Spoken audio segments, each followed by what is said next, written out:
Good morning. Oh, good morning. It is wonderful for me to have this opportunity to be here with all of you. I want to thank President Bottomley for her introduction and for understanding that the education of women does not stop at the campus's edge or even a country's border. This event, being held for the first time here at Wellesley, would not have been possible without the commitment and leadership of all the so-called sister schools, including Barnard, Bryn Mawr, Smith, Mount Holyoke, Scripps College, whose president, Lori Bettison-Varga, is here today. And we just expect this to continue growing and going from strength to strength. There are many longtime friends here in the audience and distinguished leaders, young and young at heart from around the world. But I am particularly pleased that you just had a chance to hear from my friend and predecessor, both at Wellesley and in the State Department. I've had apparently a habit of following in Madeline's footsteps, and I have to say it always does work out for the best. So thank you so much, Madeline. I also want to thank some of the people who have made this extraordinary idea become a reality. Rangita de Silva de Alves, who is the director of the 2012 Women in Public Service Project. Ambassador Milan Verveer, our ambassador at large for global women's interests, who you will hear from later in the program. Farah Pandith, who is my special representative to Muslim communities around the world, a graduate of Smith College and a strong advocate for this program. And Kavita Ramdas, chair of the Institute Planning Committee. I want to thank not only all whom I have mentioned, but all the speakers and mentors who are contributing their time and expertise throughout this first Women in Public Service Institute. It's an extraordinary collection of talent and wisdom, and I envy all of you who will be given the opportunity to sit in on every session and listen to every panel. And most of all, I want to recognize the 50 young women who have traveled here from around the world, not only to participate, but to share their own experiences, to give us some sense of the challenges and opportunities that they see before them, to acquire some new skills and some new friends. And many come from countries in transition across the Middle East and North Africa. And you are among the young people transforming a region and inspiring the world. Now we are looking to you for your leadership to turn the promise of change into real and lasting progress that moves each of your countries toward democracy, human rights, and opportunity. And no matter where you're from, we're all here today because we believe in your potential and we are committed to your futures. We're here because we feel the call to public service to work together to solve problems, to improve lives, and because we are convinced that the women of the world have so much to contribute. Now, I could not think of a better place to launch this institute than here at Wellesley. I have so many memories from my time here, swimming in the lake, sometimes legally, sometimes not, staying up late in my dormitory, talking to my friends, sometimes arguing about everything from art and politics to what we were going to do for dinner that night. being told by my French teacher that, Mademoiselle, your talents lie elsewhere. It was a humbling experience. I came here at a time of great upheaval in America. The years of my time at Wellesley coincided with protest and war, by inspiring movements for social change, and by devastating riots and assassinations. The experiences of that era not only changed us, but also changed Wellesley. We used to say that Wellesley was a girls' school when we started and a women's college when we left. I learned a lot from my time here. This is where I first felt the call to public service, the imperative to get off the sidelines and try to make a difference. After all, this college's Latin motto urges us not to be ministered unto, but to minister.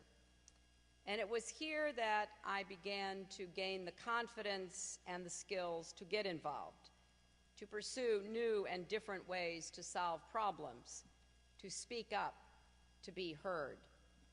And that's what this Women in Public Service project is all about. You've begun your own personal journey. And in some cases, you've had to overcome challenges that certainly my classmates and I never dreamed of. You will get to know each other over these next weeks, but I've been reading your bios and being very impressed. There's a young woman from Afghanistan here today, Nahid Farid, who, like millions of other girls in her country, lived for years under the repression of Taliban rule. They burned her school and all the books. But Nahid persevered. And after the Taliban were overthrown, she went on to earn degrees in law and political science. She became a human rights activist. She even ran for office. And now, at 27, she's the youngest member of Afghanistan's parliament. Nahid is not alone. There's a young woman here from South Sudan, Jaxilia Aber, whose family had to flee when civil war reached their village. Now she's back home, helping build the world's newest nation as both a civil society activist and a public official. Every one of you has your own story of challenges overcome and barriers broken, because all over the world, women still face obstacles to political and economic participation. Cultural traditions, legal barriers, social pressures stop women from pursuing an education or starting a business or certainly running for office. And there aren't enough mentors and role models. And there are too many extremists of all stripes trying to constrain and control women. How we dress, how we act, even the decisions we make about our own health and bodies. Now, the numbers on participation tell the story. Women hold less than 20% of all seats in parliaments and legislatures around the world. I'm sorry to say, here in the United States, our percentage is even a little lower at 17%. And it's not just politics. Only 3% of Fortune 500 CEOs are women. And I always think to myself, what a waste. Because the world cannot miss out on the talents and contributions of half the population. But these numbers tell only part of the story. We need better data and more rigorous research that documents the impact women have in public service and the obstacles that still prevent us from contributing. To begin this work, the Women in Public Service Project has given an initial grant to the University of Albany for field research in Uganda and an initiative to form a new caucus for women legislators there. And we look forward to expanding on this kind of effort in the future. Around the world, we are hoping to help correct the gender imbalances in public service, not just by working at the top, shattering those glass ceilings, but also at the grassroots level by training and supporting women like those who are here, who have the talent, who have the will, but sometimes not the opportunity to become effective leaders in their nations. Now, I know how daunting it can be to get started. When I first arrived on this campus in the fall of 1965, I was acutely aware of my own limitations. I didn't think I was smart enough or worldly enough to succeed here. I called home and I told my parents I didn't think I should stay at Wellesley. And my father immediately said, "Well, then come home. Go to school near home." But my mother, a woman who had been abandoned as a child and had to fight for everything she had in life, said, "You cannot quit. You must persevere. You must go on." And of course, she was right. And I grew to love Wellesley and to test myself against limits that I experienced, and then to try to go beyond them. I remember a classmate of mine wrote a poem about this process we were all going through, and she said, "It is well at every given moment to seek the limits in our lives, and once those limits are understood, to understand that limitations should no longer exist." The year 1968 was particularly tumultuous. I remember going with a friend to what was then the Democratic National Convention in Chicago, to Grant Park, where there were riots and confrontations with the police. I'll never forget the smell of tear gas, the sight of nightsticks and rocks slicing through the air, the sound of protest chants mixing with frightened screams and angry shouts. Now, that was just one day, and I got to go home to my safe life once it was over. But over the last year and a half, as protests and revolutions have swept the Middle East and North Africa, I've thought back to that experience in Chicago. And when I talk to young activists, whether they be from Egypt or Tunisia or Yemen or Libya or Jordan or anywhere in the region, I'm reminded that our yearnings for human rights and human dignity, for justice and opportunity, are truly universal. And for those of you who have been on the front lines of these struggles, who have tasted the gas and felt the beatings, and who are now working to shape and secure your transitions to democracy, I express great appreciation. It can be difficult, however, to move from protest to politics. And in my conversations with young activists, I've heard many questions about how to make that shift, how to organize, how to hold a new government accountable, how to run for office. Those are crucial questions, because truly in a democracy, protecting that democracy becomes the duty and responsibility of every citizen. History shows that all too often the victors of revolutions can become their victims, and that new autocrats can derail progress toward democracy. So it is up to every citizen, men and women alike, to resist the call of demagogues, to build coalitions, to keep faith in the future of the system you are building, even when your candidates lose in the elections. And as women, you have a special stake in the outcome, because we have seen that women's rights and opportunities can hang in the balance. And we know from experience that women's contributions are vital to building successful democracies and thriving societies. This can be an incredibly frustrating process.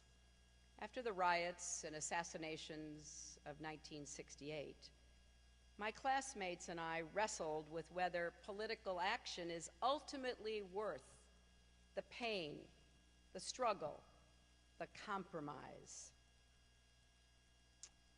But I realized that despite our disillusionment, it was ultimately the only route in a democracy for peaceful and lasting change. The class of 1969 eventually decided we needed a student speaker, and they asked me to speak at our graduation ceremony. And one of the things that I said was that the challenge now is to practice politics as the art of making what appears to be impossible possible. That is what I hope you learn to do here at the Women in Public Service Institute, to make what seems to be impossible possible. I remember being in Cairo last spring, meeting with men and women who had been leaders of the protests in Tahrir Square. And I asked them, so now are you starting to organize for politics? Are you beginning to think about how to put together coalitions to run candidates for office? And I'll never forget, one young man said, that is not our job. Others will do the politics. I said, oh, excuse me. If you do not participate, then others will hijack your revolution. And they will